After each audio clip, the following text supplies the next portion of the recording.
शहरातली मम्मी, गावाकडची आमची आई.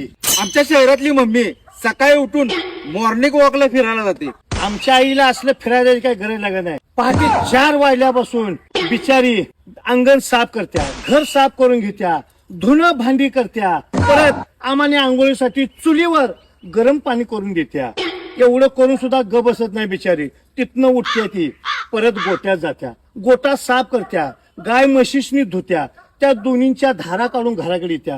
एवढं करून झालं की घरातलं सगळं मुलाबाळांचं सगळ्यांची काळजी करून झालं म्हटलं की थांबत नाही.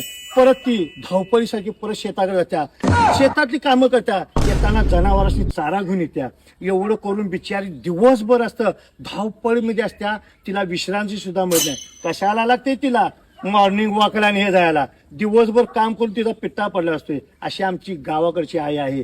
तिला कंटाळा हा शब्दच नाही आहे. शहरातल्या मम्मीला आई जर बोललं तर तिला ते गावंढळ वाटतो हा शब्द.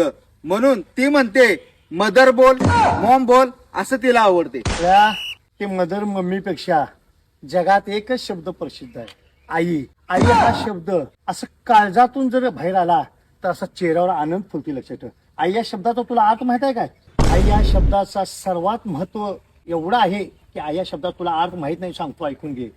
आ म्हणजे आत्मा आणि ई म्हणजे ईश्वर. जिथं आत्मा आणि ईश्वरचं मिलन होतंय तो शब्द म्हणजे आई. आई हा शब्द एवढा पवित्र आहे.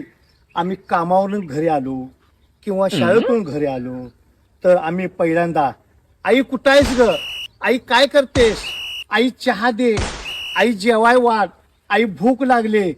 एवढंच नाही, खेळताना जरी पडलो किंवा कामावर जरी गेलो काय जर लागलं तर आमच्या तोंडात एकच शब्द येतोय, आई ग. पण आई असा शब्द आहे, जरी आम्हाला आळस जरी आला झोपेतून उठून किंवा कामावर किंवा शाळेत तर आम्ही आळस जो देतोय त्यावेळेला आई ग बोलतोय.